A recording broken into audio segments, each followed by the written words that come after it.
Hello, Netrunner fans. Willing here, bringing you the Spaces Between data pack review. This data pack came out last week. I got it at Gen Con. I think my buddies that didn't go to Gen Con said it was available at the game stores the same weekend. So I think everybody should have the data pack at the time of this review. It's certainly available online and at your local stores. And I'm just going to talk about the Corp cards in this video, and I'm going to be using the 5-star system to evaluate the cards. I'm not super wild about assigning numerical values to cards, but I think that that's a popular and easy way to do it.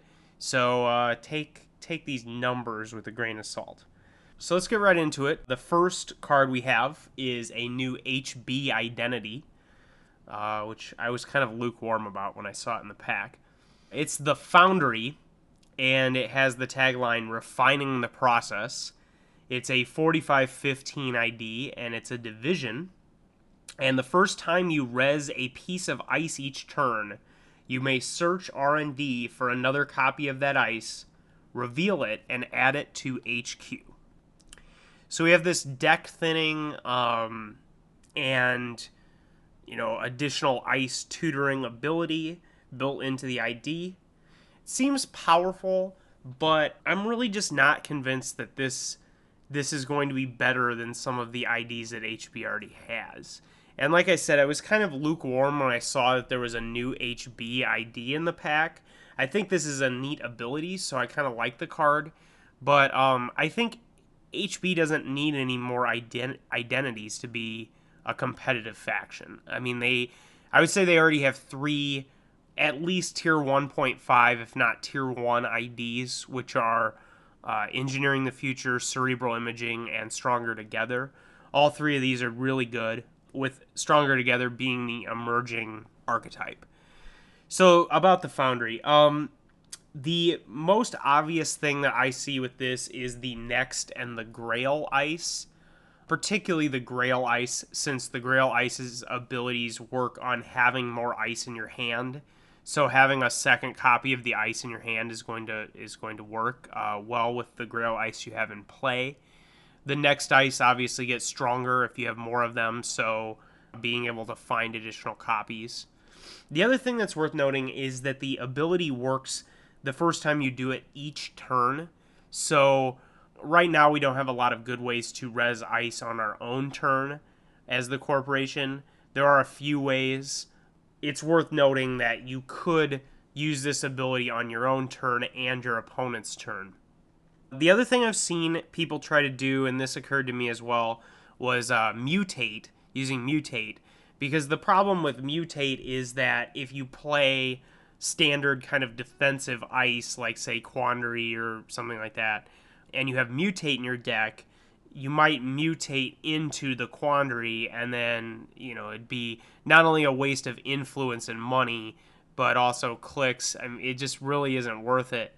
So one of the things you can do with the Foundry is get those ice out of your deck as you res them, and then have a good gauge on how many large ice are left in your deck with mutate. That said, largely what this card does is make bad cards not as bad.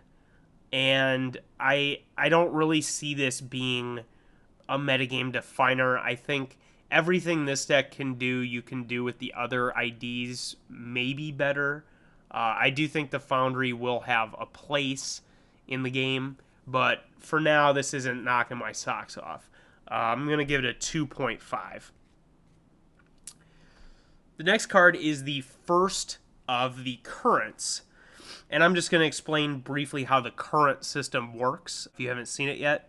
Currents are events or operations that, once they are played, remain in play until another player plays a current or your opponent scores an agenda. So in this case, we're looking at an HB current called Enhanced Login Protocol. It's 2 to play. It has the current ability I just explained. And it says, as an additional cost to make the first run not made through a card ability on his or her turn, the runner must spend a click. It's 2 influence. So briefly to explain the not made through a card ability, that would be things like Sneak Door Beta or Keyhole or Account Siphon or things that trigger runs that aren't just using the run action that's a standard action. So I like this. I think that this is a quality current. I think this is going to have an effect on the game. I like the idea of currents. That said, everything I'm thinking about with this card is not in the HB faction. Even though HB has a lot of click manipulation stuff, I don't really see this being the card that you need to kind of fit it all together. In fact, the next card I'm going to talk about is that. I think this card has the most appeal for me in a Replicating Perfection deck or another type of Glacier deck that is just going to look for something to just slow them down.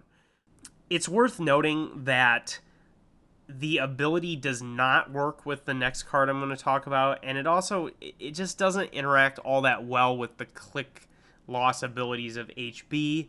I don't see this being a tool that HB particularly needs, but I could see it being really powerful in Replicating Perfection or a few other decks.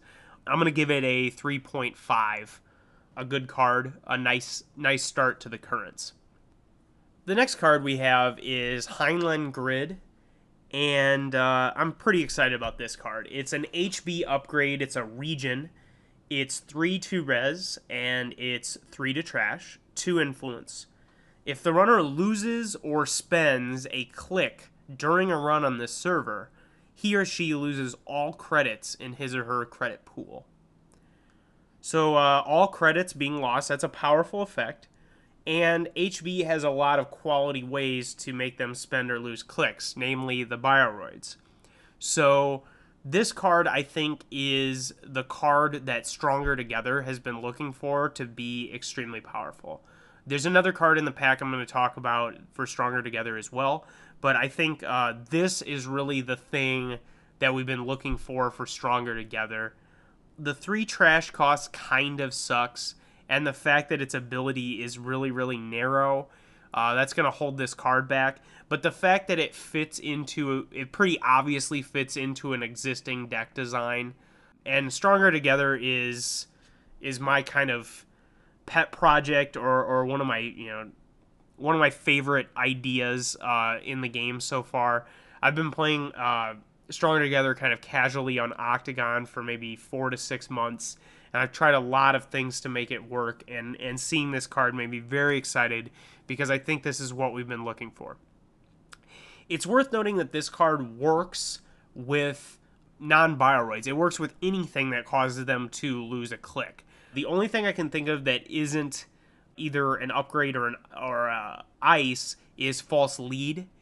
I certainly will not be playing False Lead in my Stronger Together deck, but if there were new effects in the game, maybe assets or upgrades that cause the runner to lose clicks or have to spend them, that could be good. I like this card. I think that it has a role that's pretty obvious in the game. I'm going to give it a 3.0, mainly because it's a good card, but it will only see play in some very specific applications. Moving on to some Jinteki cards, we're going to talk about a 3-for-1 agenda in Jinteki called Encrypted Portals. It is a security type, and all Code Gate Ice have +1 strength, and that's, of course, while it's scored. And when you score it, you gain 1 credit for each resed Code Gate. I really like this card. I'm not exactly sure where to put this card at the moment. I think the most obvious thing I can think of is a Personal Evolution deck, similar to the Zaps deck that I played at Gen Con, where you're playing a lot of 3-for-1 agendas, and you don't really care if they get stolen. This works extremely well with some of the code gates that we already play in the deck, such as Yagura. It's really good with Chum. It even interacts fairly well with Rainbow. I think overall this card has some merit. I'm not going to play this over House of Knives, I can tell you that. I'm not going to play this over Gilahan's Arcology. I'm not going to play this over some of the 3-for-1s we already have, but I do think that there's a way to make this card work. More agendas is always good. I think a lot of the growth from the Corp side of the game has been more agendas. And just having more agendas to choose from is always going to be a good thing for the game. So I'm going to give this a 3.0. I think that it will see play. It has a deck. I'm just not 100% sure what that deck is yet. Next up is the Jinteki Current, and this is Cerebral Static. It costs 2. It's a current, as I said. And the runner ID text box is blank. Costs 2 influence. I mean, this card's downright bad.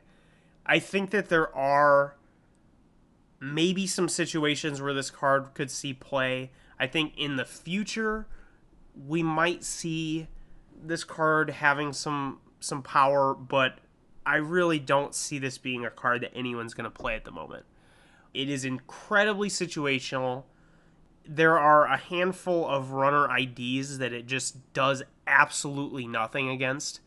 Andromeda is the one that immediately comes to mind for me. It's also pretty weak against a handful of popular runners. Like, I don't really see it being that great against Reyna, since by the time you get this thing going, the Reyna ability will have probably already mattered. Against Chaos Theory, this is only going to matter maybe in the late game after they actually have all their rigs set up. Against Ian, this is going to maybe steal some credits for them at a certain time of the game, but there's going to be portions of the game where it does absolutely nothing. And then if we take the opposite side of that and think about, hey, which IDs would this be incredible against? I'm not sure I can name one. I think Noise is the one that I would pick as being the best ID that this kind of nerfs. And I do think Noise is going to be really popular for some cards, for a card particularly that we're going to talk about in the next video.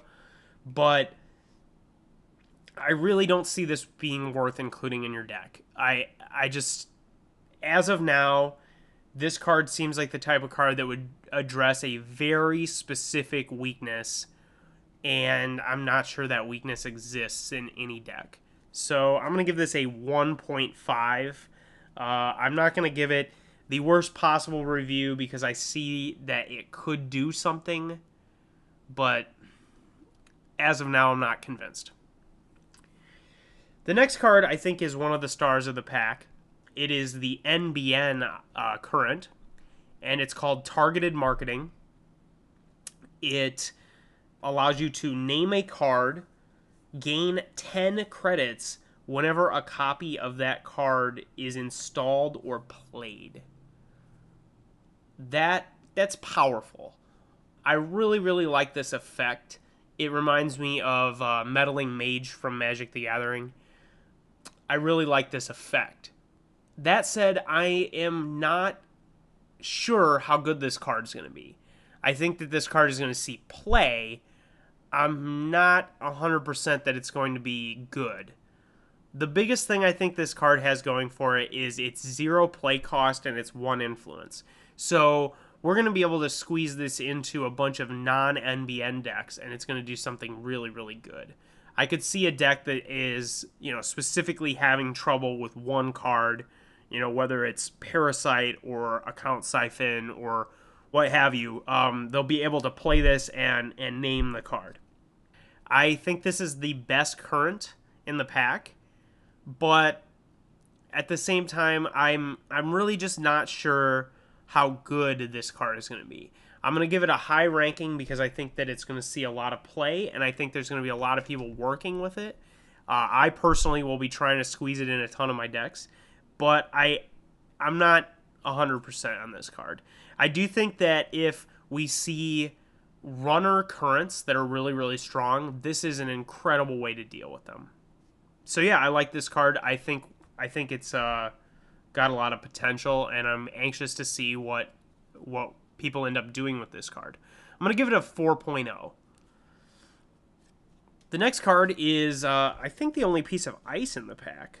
Yeah, it is. It's an NBN piece of ice, and it's called Information Overload.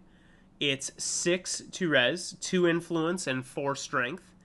It is a Century Tracer, and it has, when the runner encounters information overload, trace one. If successful, give the runner a tag. Then it has information overload gains subroutine. The runner trashes one of his or her installed cards for each tag the runner has. Well, that's pretty good. Trashes one of his or her installed cards. That's something that NBN has trouble doing. And I think I'm in favor of giving NBN large, expensive tools to do things that they have trouble doing. I think we all know that the way to play NBN now is to just score 3 for 2 agendas. It's basically the same NBN deck that people have been playing since Core Set. I'd really like to see some NBN decks that have different tools and are trying to do different things than just score AstroScript. This card, I think, is a powerful tool. I think it's potentially very, very strong with mid-seasons. If you could hit them with the mid-seasons very early in the game and then res this as a surprise, I think they could get into some serious trouble. The trace when encounter is kind of lame, but it does trigger like Chilo City Grid, maybe a handful of other effects involving tracing. So I think this card is not going to be played at the moment, but I think it has some potential, especially if we see some more cards kind of this vein. I'm going to give it a 2.5 because it's certainly not useless, and there are a lot of ice that cost 6 or cost, a lot of credits that are useless. So I think that this is a solid 2.5. The next card is the final of the current cycle. This is Wayland's. It's called Paywall Implementation. It's 0 to play, and it's gain 1 credit whenever the runner makes a successful run. And it has 2 influence. I really, really like this card. I think this is not the best of the currents, but it is my favorite of the currents. This has a lot of potential in a flatline deck or a deck that is not really trying to stop successful runs, that is playing, Shadow and other goofy stuff to just try to make the run expensive or dangerous rather than to end the run. So I think that this card has a lot of potential. It's also worth noting that the card is a transaction, which I didn't mention. In the core set Wayland, you will get $1 if you play this card, or a credit. I think this card has some potential. I think core set Wayland with this card and Flimsy Ice seems like a deck to me. 3.0 I'm going to give this card. I see it having some playability. The next card is Sealed Vault. It is a Wayland asset. It's a facility. Costs 0 to res, 8 to trash, 8 to trash, and it's 1 influence. It has the ability 1 credit, move any number of credits from your credit pool to Sealed Vault. And then it has click or trash, move any number of credits from Sealed Vault to your credit pool. To be perfectly frank, I kind of hate this card. So the very obvious thing to say about this card is that it's an anti-siphon card. It also works against Vamp and some other stuff. But the basic idea with this card is you get siphoned, and then, before they get to trigger their siphon, you move all of your credits to this card. And then you can get them all back, and you only lost 1 credit because you had to activate Sealed Vault. The thing I don't like about this card is, first of all, I've racked my brain, and there is basically nothing else you can do with this card.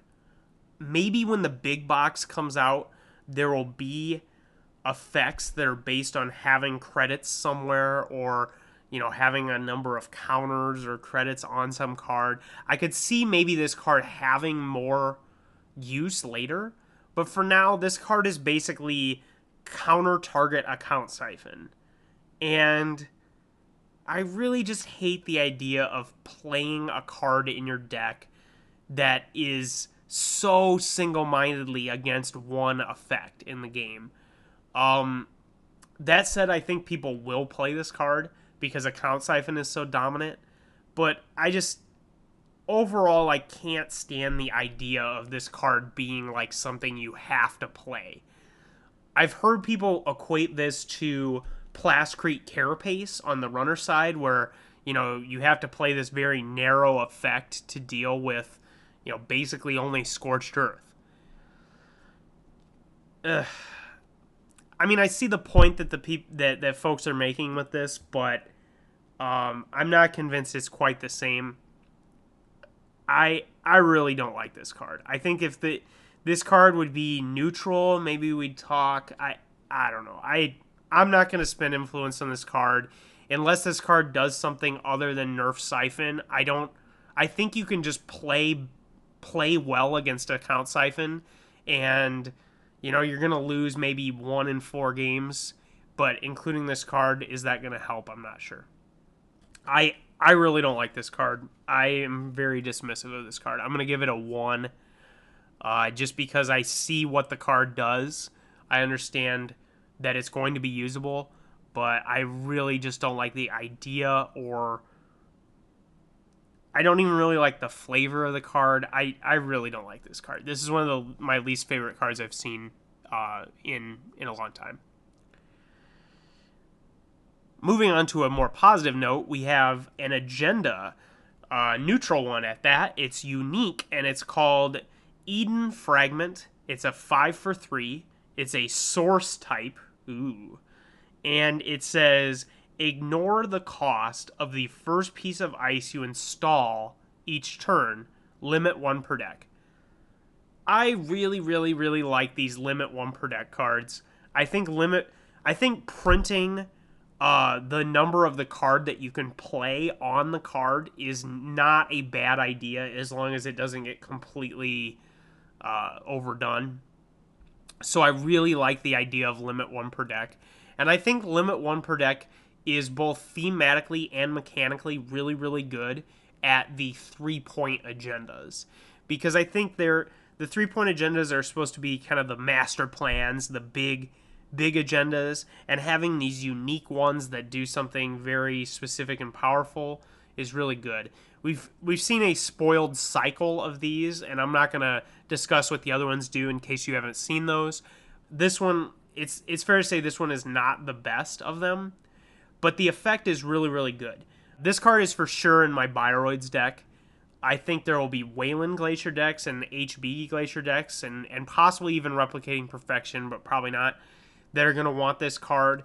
Any deck that's going to play a ton of ice and is also looking to score 5 for 3 agendas is going to want to at least consider this card.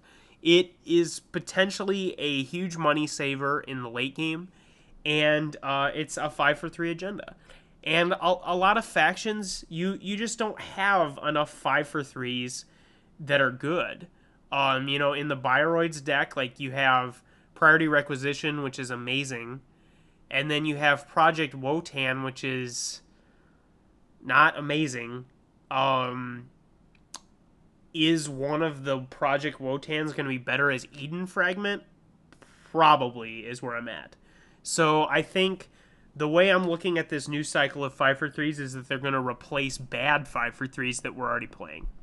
I like the unique, I like the 1 per deck, I like everything about this card. I really like the new cycle of generic 3 or 5 for 3s that we're seeing. And I'm going to give it a 3.5. I think it's going to be good in the big scoring decks. So I like this card. Next we have a neutral operation, and this is a current as well. This is 2 to play. It's called Lag Time, and it gives all ice +1 strength. I like this card, but I'm not eager to throw it in my deck. It's going to be really, really good in decks that are relying on high strength taxation. There's a lot of ice that's very common that becomes a lot better just with 1 more strength. I'm particularly thinking about Code Gates that have 3 strength become a lot better at 4 because of their utility against Yogg. But I think the primary use of this card is just going to be to make your ice cost 1 more to get through. And that's going to be an effect that I think some of the current taxation decks are going to want. I also, like I said before with some of the other currents, if runner currents become a thing, which per spoilers I think they will, then you're going to want to have something to defend against currents in your deck. This might be a good neutral way to do it. I like lag time. I think that we're gonna see some lag time. I'm going to give it a 3.0. Not wild about it, but I do think it's a solid card that will see play. The final Corp card in the pack is also neutral, and I think this is probably the best, or at least most exciting card in the pack. It's a neutral upgrade, which is the first of its kind. It's 4 to res, 1 to trash. 1 to trash sucks. It's called Willow the Wisp, and it says, whenever there is a successful run on this server, you may trash Willow the Wisp. If you do, choose an icebreaker that was used to break at least one subroutine during this run. The runner adds that icebreaker to the bottom of his or her stack. This is really cool. This is just... What I like about this is it's a completely new type of threat for the corporation. Runners generally have not had to worry about cards installed in servers killing their icebreakers. There is aggressive secretary and something like that, but I think this is the first one that's really good. It's neutral. It has no influence. Any deck can play this card. I don't think any deck will play this card. I think this is only going to be good in decks that are using a lot of ice, that are using specifically large taxing ice. I don't think you're going to play this in a deck that has a lot of flimsy ice. I do think this has some utility in the mass and the run ice decks, like the NBN Near Earth Hub style deck, where you're playing a lot of end the run ice of different types. This is going to be a way to get rid of their icebreaker for a specific type and then kind of stall them out further. I think the thing that I really like about this card is that it gives you a new threat. Now you have an upgrade installed in R&D, and the runner has to worry about you being able to trash their stuff if you break through. This card's great. I really like it. That said, I think the biggest weakness of the card is the 1 trash cost. This isn't a big deal when they access it installed in a server, because you're going to probably be able to trigger its ability before that matters. It's more of a big deal in R&D, where if the runner has, let's say they get 1 deep dig effect off on you, they get 1 Maker's Eye off, or something like that, and then you're going to be able to defend after that effect. If they hit this card on R&D, it's only 1 to trash, they're going to trash it immediately. Same thing if they hit it in HQ. So the low trash cost, I think, weakens your R&D immensely. Like, if you're going to play 3 of this card in your deck, your R&D is going to have 3 cards that are just trashable for 1. That said, I think the trade-off is going to be worth it. This is one of the first low trash cost cards where I was just instantly convinced that it was worth playing in your deck. I'm generally the type of person who does not want to play cards that are easily trashed. I've been a longtime opponent of Melange Mining Corp, because I think that you could do the same effect with other cards that aren't 1 to trash.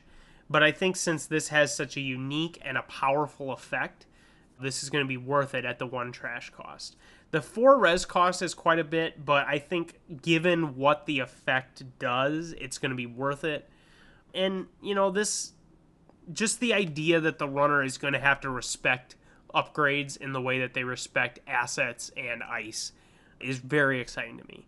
So I really like Willow the Wisp. So overall, I'm going to give it a 4.0, we'll say. So overall, how do I feel about the Corp cards in the pack? I think the introduction of currents is very successful. I think we have all playable currents. I'm really anxious to see what happens with targeted marketing. I think that it's a really powerful card that is going to find a home in the right deck, and it's going to be really, really good. So I'm anxious to see what players do with targeted marketing probably the most. Well, thanks for tuning in, and make sure that you check out the next video, which is a review of the runner cards.